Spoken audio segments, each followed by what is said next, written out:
Hola,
Buenas tardes.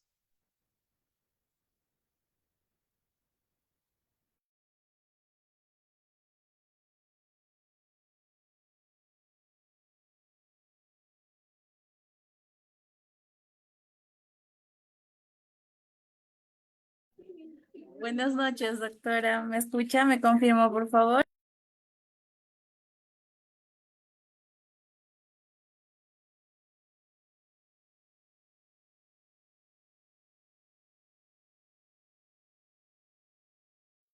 Buenas noches, sí. Perfecto, doctora. Vamos a empezar con el curso. Súper.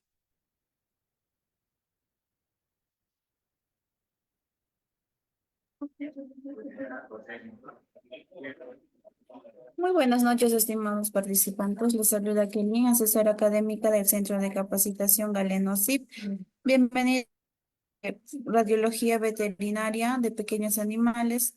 El ponente a cargo del curso es la doctora María Rilova Reyes, especialista en medicina interna en animales pequeños. Para una buena exposición, por favor, mantener micrófonos y cámaras apagadas, a menos que el ponente solicite su participación. Cualquier consulta o duda que tengan lo responderá al final de la presentación. Asimismo, para todos los participantes que desean solicitar el material de clase grabada y el certificado, les dejo mi contacto en el chat. Esperando que el curso sea de su agrado, le doy el pase al ponente. Buenas noches, doctor. Buenas noches con todos. Voy a compartir mi pantalla. Esperen. Gracias.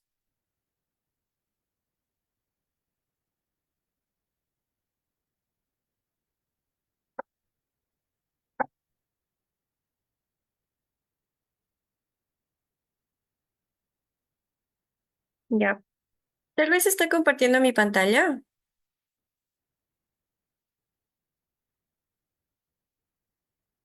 No, no se visualiza, doctora.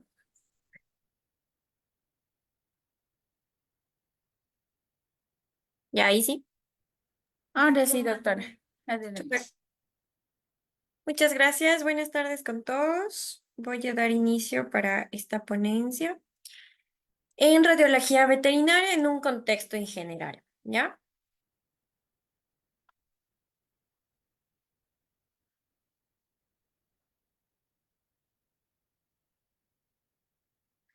Bueno, la física de los rayos X son una forma de radiación electromagnética similar a la luz visible.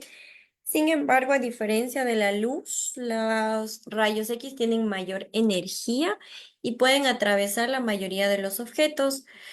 Para crear una radiografía, se coloca el paciente de modo que la parte del cuerpo que se va a examinar se encuentre entre una fuente y un detector de los RX. Cuando se enciende la máquina, los RX viajan a través del cuerpo y son absorbidos en diferentes cantidades por diferentes tejidos, dependiendo de la densidad radiológica de los tejidos que atraviesen. La densidad radiológica se determina tanto por la densidad como el número atómico, que es el número de protones en el núcleo de un átomo y del material del cual se toman las imágenes. Las estructuras óseas aparecen más blancas que otros tejidos con el fondo negro contra el fondo negro de de una radiografía. Estos viajan fácilmente a través de tejidos menos densos radiológicamente como la grasa, los músculos y las cavidades llenas de aire como los pulmones. ¿Se pasan las diapo?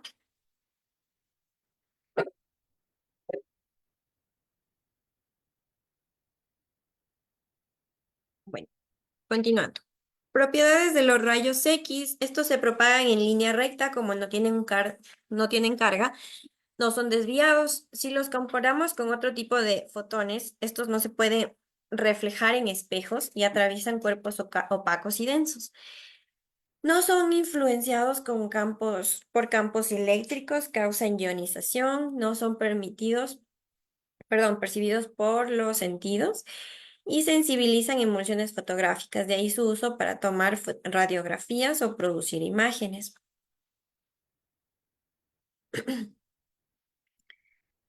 Vemos algunas similitudes entre los rayos X y los rayos gamma. Gamma.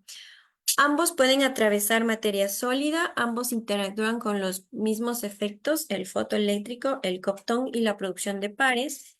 También los efectos biológicos son los mismos y los efectos fotográficos son iguales.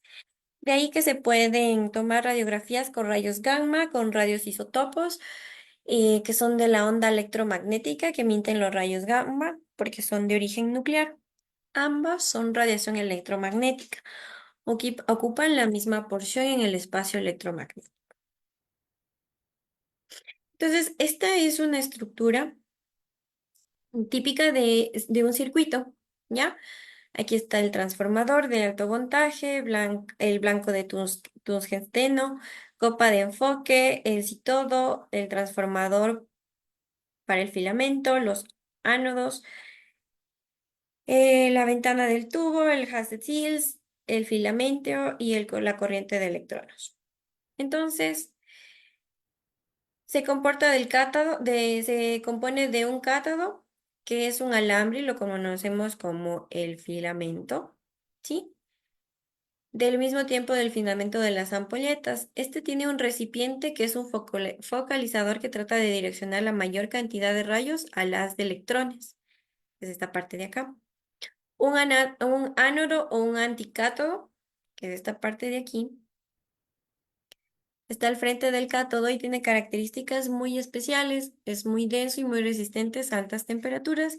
Y por supuesto el tubo vacío, toda la estructura que se necesita para enviar el tubo y mantener una temperatura aceptable. ¿Ya?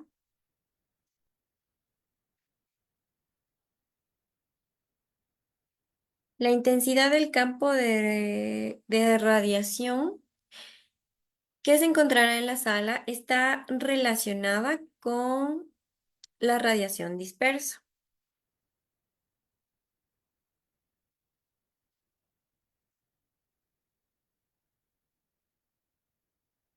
A mayor cantidad de la radiación en el haz primario, mayor radiación en el entorno. Lo vamos a mencionar desde ahora como intensidad del campo. En sí, la intensidad del campo depende del material del blanco, lo constante y su número atómico. La intensidad es directamente proporcional a la corriente, entonces a mayor miliamperaje, la intensidad del campo será mayor. El kiloamperaje presenta los kilovolts, entonces la intensidad también aumenta o disminuye de manera directa. Se aumenta o disminuye los kilovolts. A mayor kilovoltaje, mayor intensidad del campo. ¿Ya? La intensidad del campo de radiación generada por un tubo de rayos está dada por la intensidad del campo, la constante y su número atómico. ¿Ya? Kilovoltaje modifica la energía del haz de rayos, el miliamperaje modifica la cantidad de rayos y el tiempo.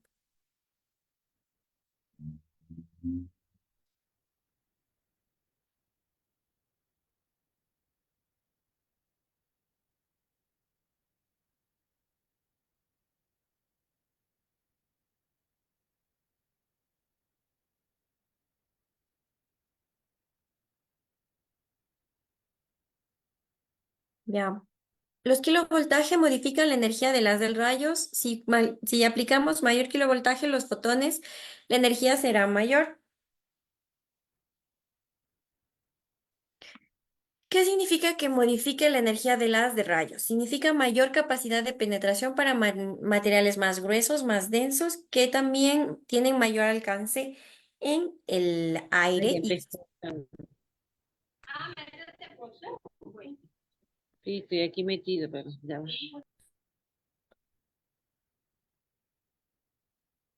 y eso específicamente hace los kilovolts. ¿Qué hace el miliampere? Modifica la cantidad de rayos y eso, ¿por qué? Para mejorar la resolución en imágenes con poco contraste entre un tejido y otro. Y es mejor una mayor cantidad de corriente, que es una elección técnica que hace el profesional. ¿Qué aplicaciones tienen los rayos X? Las aplicaciones ya las habíamos visto antes. ¿En qué nomás? tanto médicas como en terapia con distinto rango de kilovoltaje y miliamperaje, en campos industriales y en fiscalización. Ya, en nuestro caso lo usamos como médicos para el diagnóstico de una terapia, ya, según el paciente y según el objetivo a que se quiere diagnosticar. La radiología torácica y patologías respiratorias y cardiovasculares. Para iniciar con el tórax, principales errores que se dan por vistas de número de vistas incorrectas pueden llevar a consideraciones generales, contrastes de estructuras blandas, componentes respiratorios, movimiento y nivel de exposición. ¿Ya? En tórax es difícil que en rayos X se llegue finalmente a un diagnóstico definitivo. Lleva el análisis radiográfico a la clínica. ¿Ya? El movimiento afecta mucho la calidad radiográfica. Disparar por bajo a los 0,5 segundos. A esta velocidad se congela la imagen a movimiento. Detener el movimiento del tórax es complicado. Tapar nariz y soltarla no sirve. El final de la expiración debe ser un pique inspiratorio. Soplar la nariz al perro también no hay que hacerlo. La exposición se necesita una gama de grises amplias. Si no tenemos una buena calidad de grises de estructura, se perderán los vasos y los intersticios, como por ejemplo, calidad de posicionamiento de la radiografía. Depende del alineamiento de uniones costocondrales, alimento y superposición perfecta de bronquios izquierdo y derecho y ángulos costales dorsales alineados. ¿Ya? El tórax, ¿qué vamos a ver ahí? La tráquea, el corazón, la cava, la aorta, las costillas, los vasos pulmonares, columna, esternón, línea diafragmática y mediastino craneal. Limitadas por la parte dorsal con la columna torácica, T1 a T12, a veces T11 o T13. Caudal, la línea diafragmática, que es la mitad ventral, que se la denomina como cúpula diafragmática, y mitad dorsal se divida en crura izquierda, crura derecha. ¿Cuál es cuál? Si está de cúbito derecho, el que se proyecta hacia craneal es la derecha y viceversa. Si la crura craneal contiene estómago, es la izquierda. Detalle importante. Ventral, las esternebras que son 8 y craneal no hay límite propiamente tal, pero se define la entrada del tórax que conecta la primera vértebra con la esternebra y debe conectarse entre el punto de menor distancia. Esta línea imaginaria sirve para medir dos cosas, ancho de tráquea y si el pulmón está medido dentro del tórax. ¿Ya? Aquí están los límites, craneal, dorsal, ventral y lateral.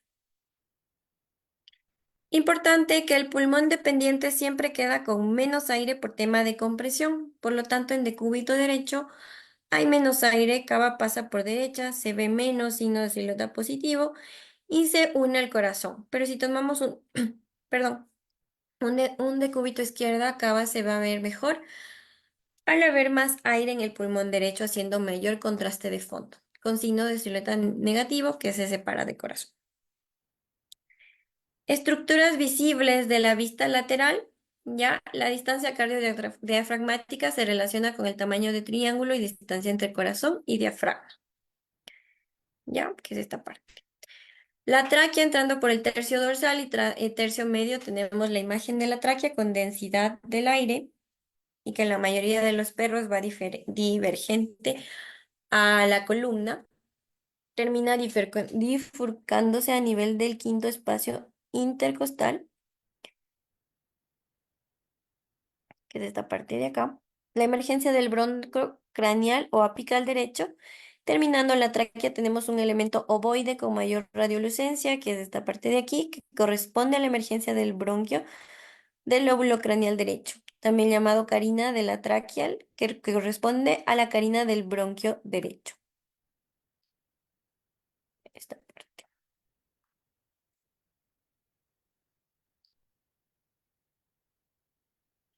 Ya.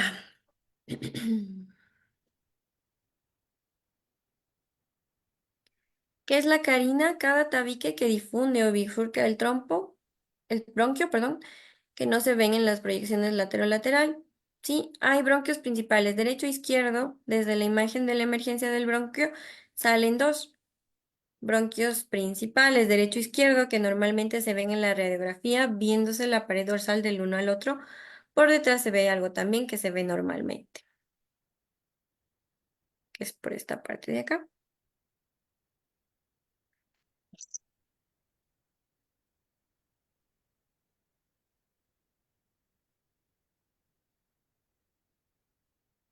Ya. Los grandes vasos, aorta y arco aórtico por dorsal al corazón, salen en dirección hacia las vértebras y giran hacia caudal con un calibre más o menos homogéneo y se va adelgazando hacia caudal.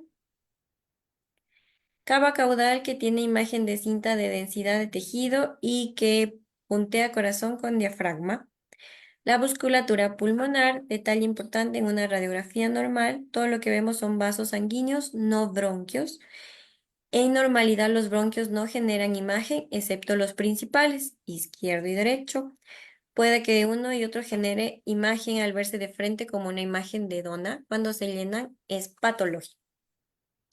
También se puede ver el tronco pulmonar, se ven vasos que hacia los lóbulos craneales, acá o acá. El pulmón, las cisuras o incisuras interlobulares no se ven. Sin embargo, debemos saber más o menos dónde están para definir dónde están las lesiones. ¿Cuántos lobos tienen los pulmones? Está dada por los bronquios principales y bronquios lobares. Dos izquierdos, cuatro derechos. ¿Cómo se los nombra? Craneal izquierdo, craneal derecho, intermedio derecho, caudal derecho. Si dividimos por la mitad del lobo derecho, queda desde la mitad hacia abajo y se divide en tres. Uno, dos. Y este es el accesorio, que es craneal al corazón. En el área del corazón, el lóbulo intermedio y caudal al corazón. Y el accesorio, el cual se ve más allá del límite diafragmático, lo que demuestra que el límite torácico no está dado por la cúpula diafragmática, que este es el pulmón, ya que este es el lóbulo accesorio.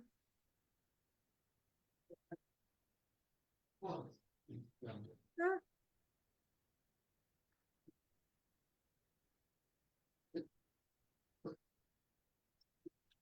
ya. Las estructuras visibles en las vistas ventrodorsal y dorsoventral, la parrilla costal, que tiene 13 pares de costillas por lateral, diafragma hacia caudal. Dependiendo de la vista, se puede visualizar las cruras diafragmáticas. En la proyección dorsoventral es imposible ver las cruras, por lo que se podría deducir si no se ven que es una vista BD.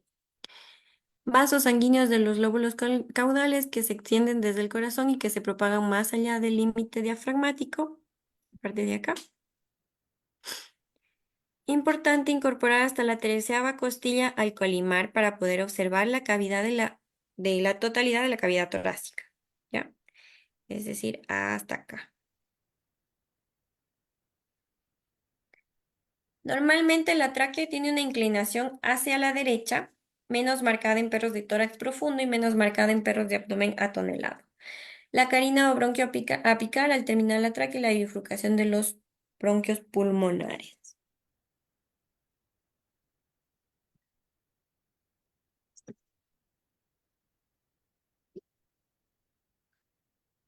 El arco aórtico se ve como una banda radiopaca saliendo de la porción craneal del corazón. La vena cava que va por derecha que genera una imagen de puente entre corazón y diafragma. Sería esta parte de acá. El corazón que está inclinado hacia la izquierda, más marcado en perros de abdomen atonelado, y el tronco pulmonar. Acá se ve la lobación del pulmón izquierdo y derecho y accesorio. Izquierdo y derecho. Mediastino se ve con la porción craneal como una banda de densidad de tejido que genera una imagen que comunica el cuello con el corazón. Y también en esta parte de acá se observa el tercio caudal del receso caudeo-ventral del mediastino que comunica el ápex es decir, la punta del corazón con el diafragma. Patología cardíaca, látero derecha o látero izquierda, ¿cuál debo hacer? La látero derecha, voy a ver el corazón elongado, apoyo esternal correcto, apex aguzado, crura derecha, no oscurece tórax. La látero izquierda, voy a ver el corazón redondeado, apex ausente, bajo apoyo cardioesternal y crura izquierda que sobrepone el esternón. Hay que tomar en cuenta que cuando se evalúa el corazón se necesita ver una silueta cardíaca lo mejor definida posible y si existen diferencias importantes significativas entre las proyecciones. En la látero derecha el apex se define de forma precisa y esto hace que se vea un corazón con forma de pepino elongado, mientras que en la látero izquierda se pierde el apex y eso genera un corazón que se ve redondeado. Y también se pierde el apoyo cardioesternal. Patología cardíaca es muy común ver pacientes con cardiomegalia, que generalmente posterior voy a indicar cómo es complementario el ecocardio en estos casos. Hernia peritoneo pericárdica, causa también de cardiomegalia generalizada, confundible también con derrame pericárdico. La densidad depende del contenido, ¿ya? Aquí vemos cómo hay asas intestinales en el tórax a nivel a nivel del corazón. El derrame pericárdico, ¿qué posibles causas podemos pensar?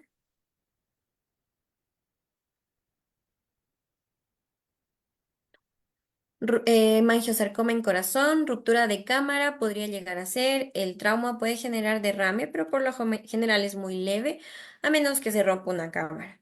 Las rupturas de cámara existen, más frecuente es en la aurícula izquierda que como consecuencia de la enfermedad degenerativa mixomatosa de la válvula mitral. Cuando Que vemos, hace shiatsu. Y ahí fíjense, hago petrizas justo en la zona más de dolor. alguien está con el audio prendido. Entonces,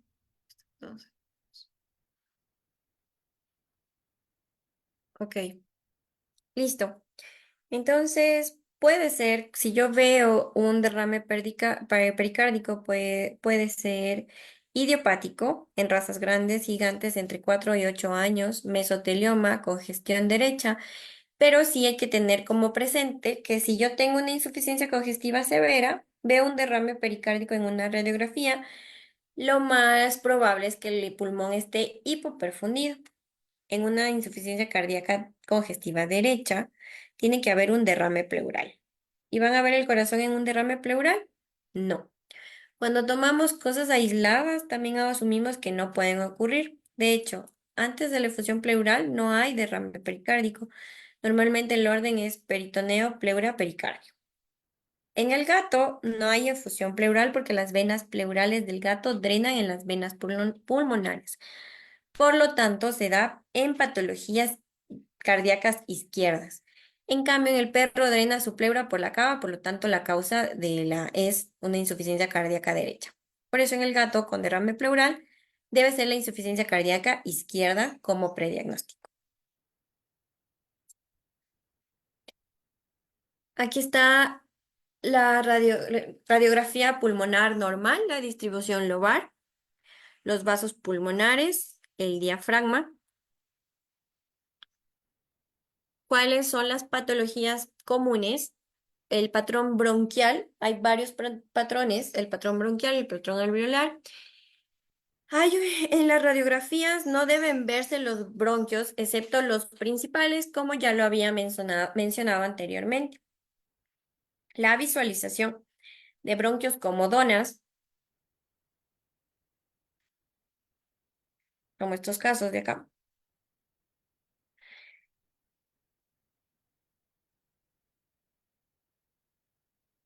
me indican una infiltración bronquial o fibrosis o calcificación. La infiltración es una imagen de línea bronquial relacionada con procesos activos. Fibrosis genera la imagen en una línea muy delgada bronquial, ¿ya? Y de límite definido. ¿Cuáles son los diagnósticos diferenciales que deberíamos tener en un patrón bronquial? Las fibrosis y fibrosis y calcificación, bronquitis crónica y calcificación bronquial asociada a rasas.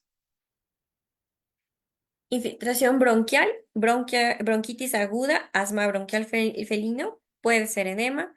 Las bronquiectasias pueden estar, en dilatación permanente de uno o más bronquios como consecuencias de fenómenos crónicos. Signos como bronquios dilatados, como sacular, pérdida de conicidad, no se achican hacia la periferia como ocurren en normalidad.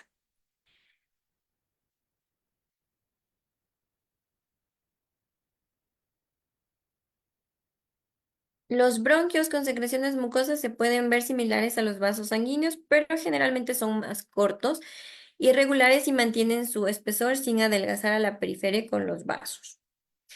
El patrón alveolar se va a verificar en aquellas patologías que se desplace el aire en los alveolos y lo desplacen por fluido.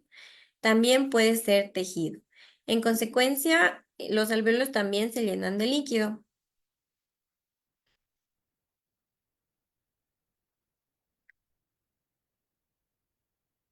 ¿Ya? Cuando llega hasta donde no puede pasar para el siguiente lobo porque hay una pleura, el aire es lo que se llama como signo lobar, que es esta parte de aquí, que hay como un aumento de la radio, de la radiolucidez y que se ve marcado. Y por ende se permanece el aire bronquial y este genera el signo de broncograma aéreo.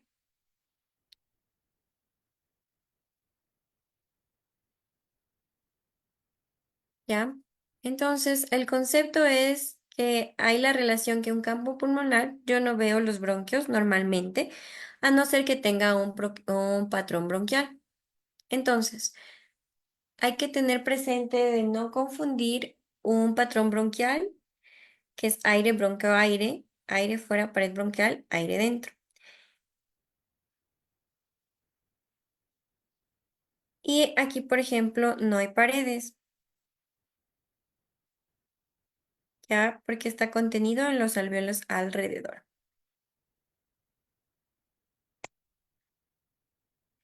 Acá hay como ejemplos de un pastor inglés con distrés respiratorio, con un patrón alveolar con distribución difusa panlobar. Panlobar quiere decir que está en todo el parénquima. ¿Cuál es el primer diagnóstico para esta placa? Es la neumonía.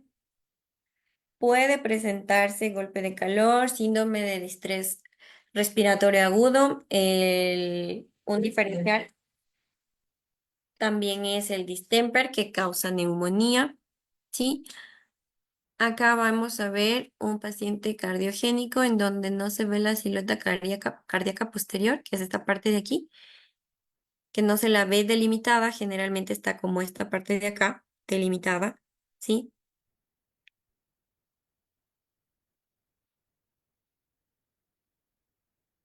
Y aquí el patrón alveolar, por lo que no se logra ver el, el patrón vascular. ¿Cómo se informa esto?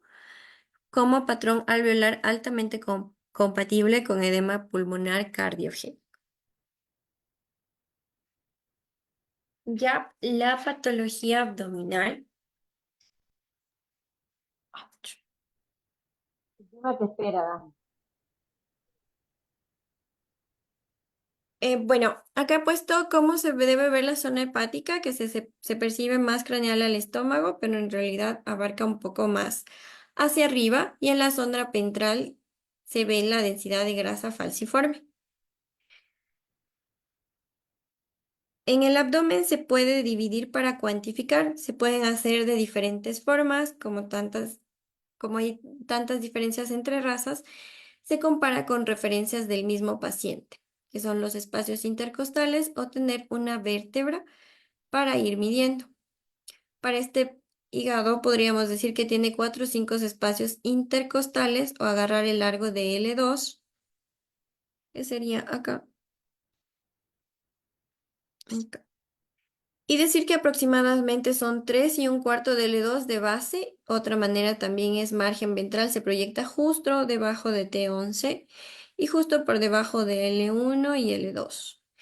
El alto se podría medir en 5 el abdomen y decir que ocupa los 3/5. 1, 2, 3, 4 y 5. ¿Ya? Y así poder precisar las descripciones para los órganos del abdomen.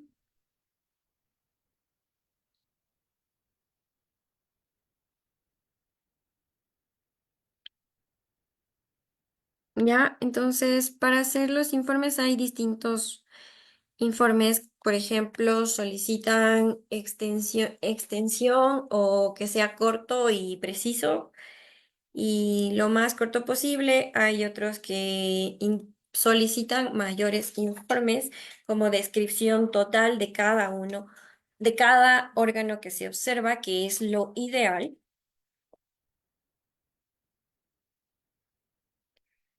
Pero cabe recalcar si, que, por ejemplo, hay contenido gástrico o pérdida del detalle seroso, hay que poner que no es evaluable. Ya, aquí he puesto varios rayos X como para ir evaluando casos. Aquí hay un cambio de densidad, ¿ya? Donde la densidad cambió a hueso y es heterogéneo.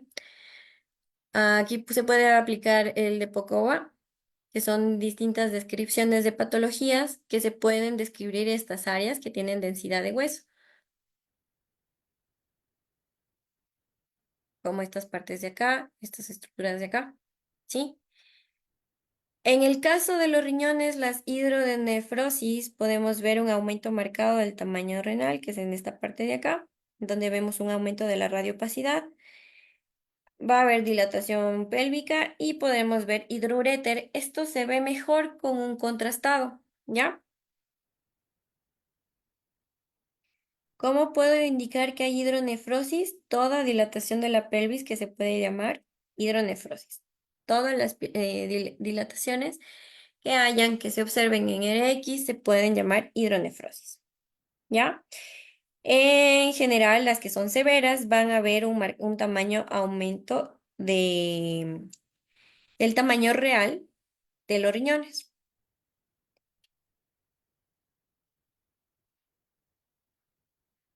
La opacificación, es decir, la radiopacidad, va a ser variable de acuerdo a la presión que haya dentro de la pelvis renal, por lo que la presión se transmite del parénquima renal y genera isquemia con compresión. Hay hidronefrosis leves, moderadas y severas. No hay medidas estandarizadas. Para definir eso la clínica tenemos que irlo adaptando a nuestro medio. Acá vemos un hilo mesentérico, ¿sí? Y acá podemos ver litiasis a nivel de los riñones y de la vejiga. Estenosis uretrales también podemos ver congénitas y adquiridas. Adquiridas pueden ser por fractura de pene, fractura de pelvis, cirugía, inflamaciones. ¿Cuál es el signo? El estrechamiento uretral, dilatación proximal, que vemos acá. Esto puede ser como en gatitos. Aquí se ve el cono de la bránula, es decir, del catéter, ¿ya? En donde el extensor venoso permite salir del área de la irradiación. Se ve el jet y se ve una área de distensión. Esto puede ser post-flu, es decir, después de una enfermedad del tracto inferior. Se cree que son reincidentes y en realidad las estenosis son productos del sondaje. se recomienda en este caso de enfermedades o patologías de los gatos fluteados es tener la sonda lo mínimo posible. Ya, acá, ¿por qué tiene las asas intestinales pegadas a la espalda? Esto es una dilatación de asas intestinales. Lo más probable es que tenga algún grado de hiperperistaltismo, ¿ya? Pero lo más probable es que el resto del intestino también esté igual, que hay un grado de obstrucción o un grado de hilio por inflamación. Está absolutamente dilatado por aire. Vemos un elemento extraño en el estómago de forma ovoide, adquirió la forma del estómago, bastante heterogéneo, con densidad de tejido muy parecida al hígado.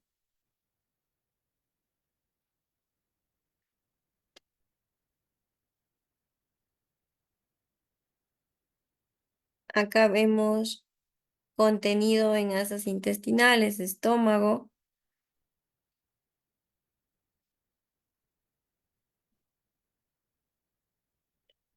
Y si se puede ver acá, hay en el antro un elemento radiopaco, seguramente, que es esta parte de acá, que está bastante lineal y por eso hay un efecto de sumación, a diferencia de la lateral.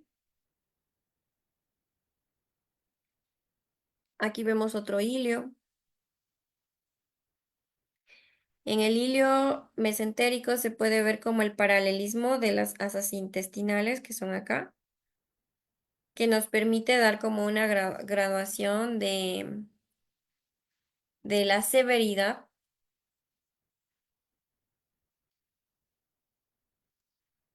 de la patología que vemos a nivel radiográfico. En la patología reproductiva, el útero generalmente está formado por cuello, cuerpo y cuernos menor a 0,0 centímetros de diámetro normal en anestro, y proestro es mayor a 0,8 a 1 centímetro.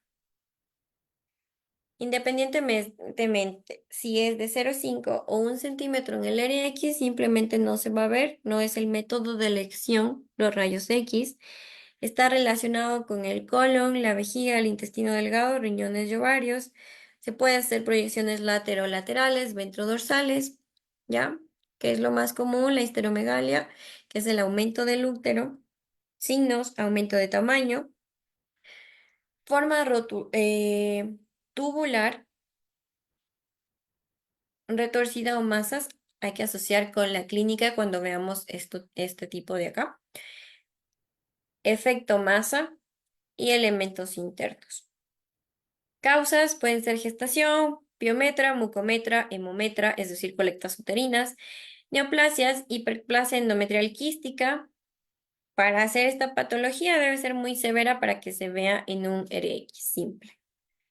¿Sí? Aquí vemos, se forman como túbulos, que generalmente se pueden confundir con las asas intestinales, pero están ubicadas casi hacia la región ventral, que por ahí pudiéramos decir que no son asas. Las asas del intestino no se agrandan de esta manera, ¿ya? Que desplaza casi todos los órganos. Hay que tomar en cuenta que si es demasiado exagerado, como en este RX, para decir que esto es el tamaño del intestino, deberían ser más cortas, ¿ya? Y también se conoce como el signo de las orejas de conejo, como por ejemplo esto de aquí, y acá también, y queda desplazado el resto de órganos.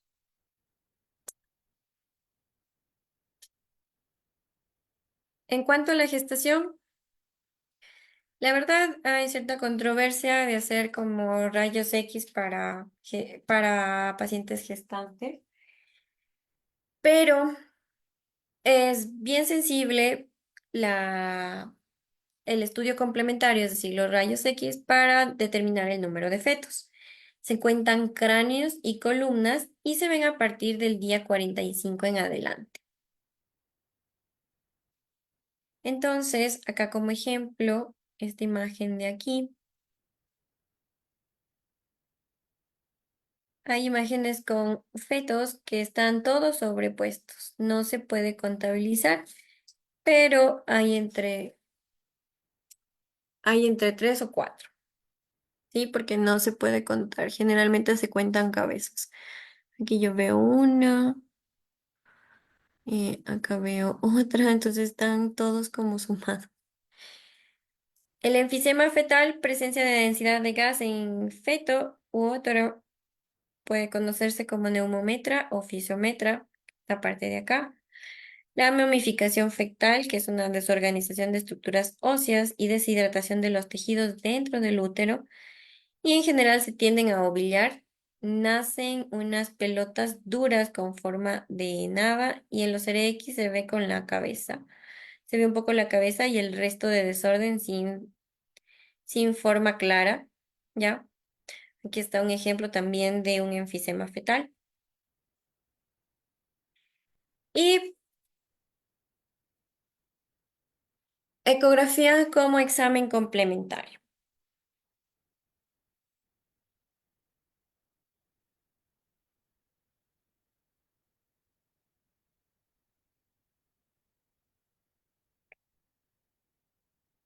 La ecografía es un elemento que sí tiene mayor especificidad para ciertas patologías, por ejemplo, en las patologías cardíacas, para determinar qué tipo de grado o enfermedad cardíaca, una vez que se determina el soplo cardíaco o una enfermedad de base. Un paciente con cardiomegalia siempre es importante hacer un ecocardio. Acá, por ejemplo, para confirmar si aquí hay un cuerpo extraño, porque acá el cuerpo extraño lo veo en colon, ¿sí? Y veo solo un hilio mesentérico. Se hizo una ecografía en donde se ve un cuerpo extraño, una sombra acústica, ¿ya? En la parte pulmonar, en tórax, podemos ver consolidaciones pulmonares cuando hay neumonía.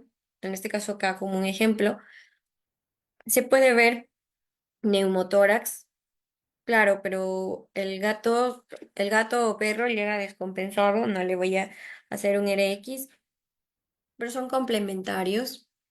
Y en sí, por ejemplo, acá he puesto una foto de un antifaz.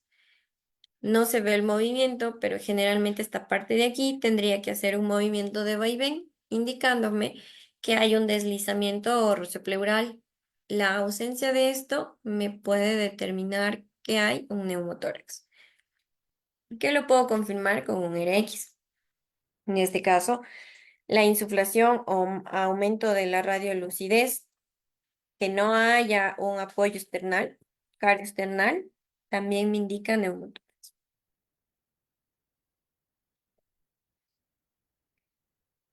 El trabajo colaborativo o comunicación con otros especialistas, es decir, qué debemos hacer cuando nosotros solicitamos como un estudio complementario.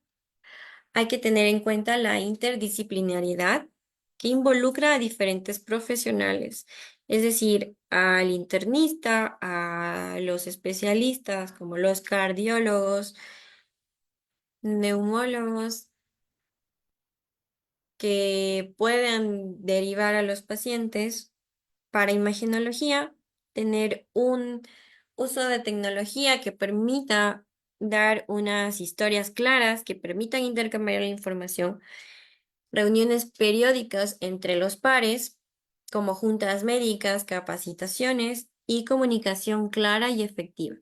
Compartir información de manera precisa y relevante, ya que es necesario, por ejemplo, en un pedido, a veces solo decir, bueno, necesito una proyección de tórax.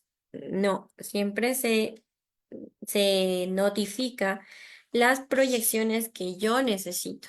Por ejemplo, en tórax hay ventrodorsal, dorsoventral, lateral, lateral izquierda, lateral, lateral derecha. ¿Ya? Entonces siempre poner en detalle las vistas para que el imagenólogo pueda realizar el estudio correcto complementario. ¿Sí? La toma de decisiones en conjunto para la colaboración del diagnóstico en sí entre el especialista y el imagenólogo o el Centro de Estudio de Imagenología es importante para poder precisar lo que yo necesito observar, lo que el internista, médico general o el especialista necesita saber. Es importante derivar a los pacientes en caso de que haya una patología en que yo no pueda intervenir más allá, ¿sí? Sobre todo ya teniendo varios estudios de imagenología, que son estudios complementarios que me ayudan al diagnóstico, ¿ya? Eso es todo. ¿Dudas, preguntas?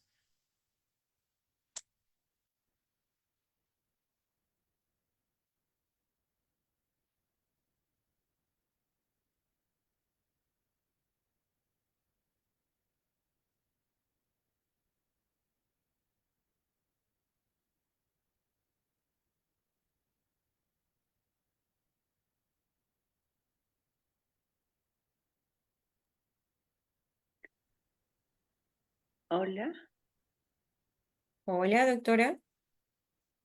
¿cómo está? Mire, disculpe una consulta. ¿Cómo puedo, más o menos, de forma específica, ver si hay un cuerpo extraño a nivel de los intestinos? Con rayos X. Sí, con rayos X. Bueno, acá yo he puesto una imagen de una sospecha de un cuerpo extraño, ¿sí? Entonces, generalmente voy a ver cuando hay un hilo mesentérico, que en este caso es esto, un aumento de la radiolucidez, es decir, demasiado gas, ¿ya? Y no voy a ver tránsito. Aparte, la clínica, si el paciente lleva vomitando, no defeca o tiene diarreas, me va a ayudar a ver que esto puede ser una patología de rayos X, ¿ya? De patología de cuerpo extraño, perdón. Acá también hay otra imagen en donde acá adentro hay un cuerpo extraño y también había por acá. Entonces, ¿qué me ayuda a mí ver que hay en un RX un cuerpo extraño? Puede ser el aumento de la radiolucidez, ¿ya? Es decir, hay demasiado gas en el estómago o hay aumento de la radiodensidad opaca en el estómago también. Generalmente las esponjas o trapos no se ven en los rayos X. Para eso es como complementario la ecografía. Huesos sí se ven claramente, cartílagos también se ven claramente, como es el caso de acá. Y el caso de aquí, que bueno, acá ya hay tránsito y ha pasado al colon.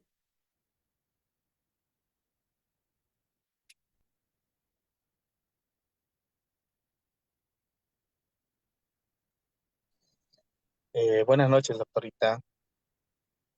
Buenas noches. Buenas noches, una consulta. La radiografía nos permitiría para un proceso de una citis, el cual no se ha podido abordar el tema. Eh, ¿Nos puede dar un complemento acerca de eso? Si Sí, nos permite la radio identificar. la radiografía nos permite identificar al 100% una citis. ¿Por qué? Porque va a haber pérdida del detalle seroso. ¿Qué quiero decir con eso? Voy a poner solo el ejemplo de acá porque no tengo una imagen de ascitis aquí. Déjame ver por si acaso no.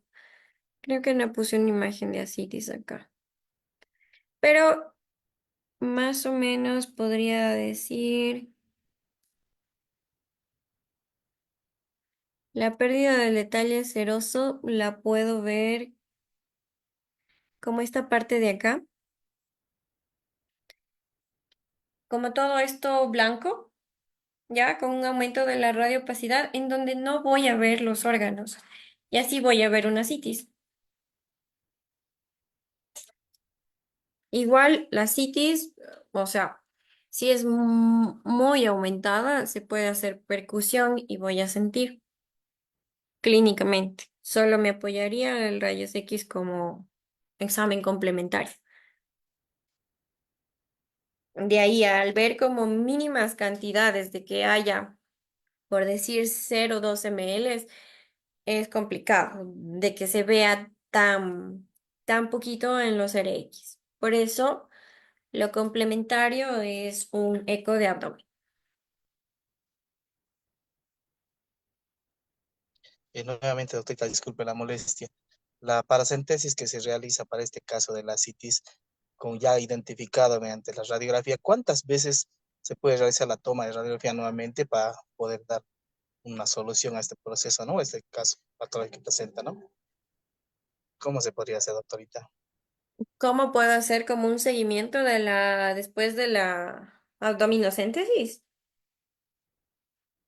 Eh, por ejemplo, se hace una paracentesis, una vez saca una RX, se hace una Ujú. paracentesis para poder ver cuántas veces me permitiría la radiografía poder realizar las tomas, ¿no? Realizar sin, sabemos muy bien que se presenta una patología, por lo general hepática, ¿no? A consecuencia, o una cardiopatía, ¿no? Que puede darse a proceso de una citis, ¿no?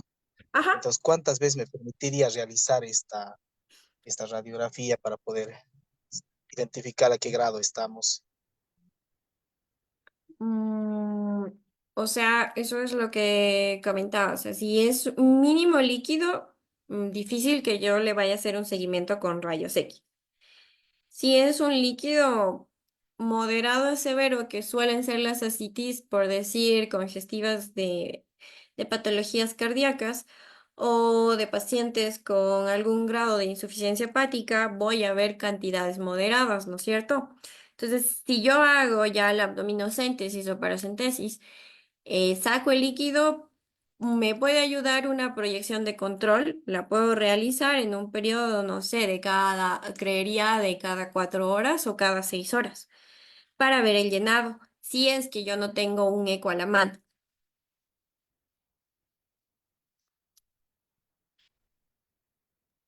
Muchas gracias, doctorita. Muchísimas gracias por la información. Gracias a ti.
¿Alguna otra pregunta?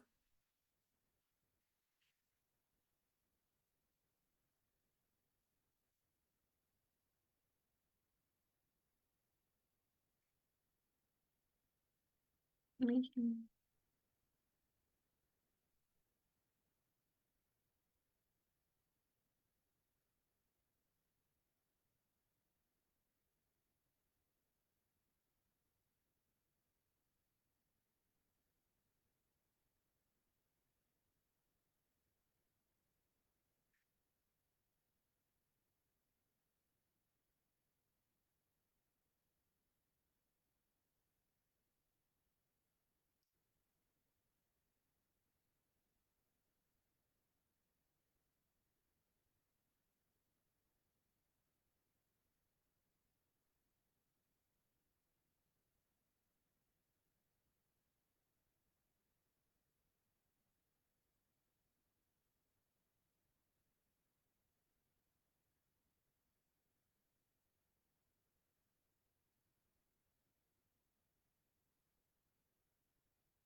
Bueno, les agradezco a todos su participación. Si tienen alguna duda, pueden dejar en el chat del CIP o al correo de las inscripciones. Ya se les envía su material de apoyo. Esperando que tengan una buena noche. Nos vemos una próxima.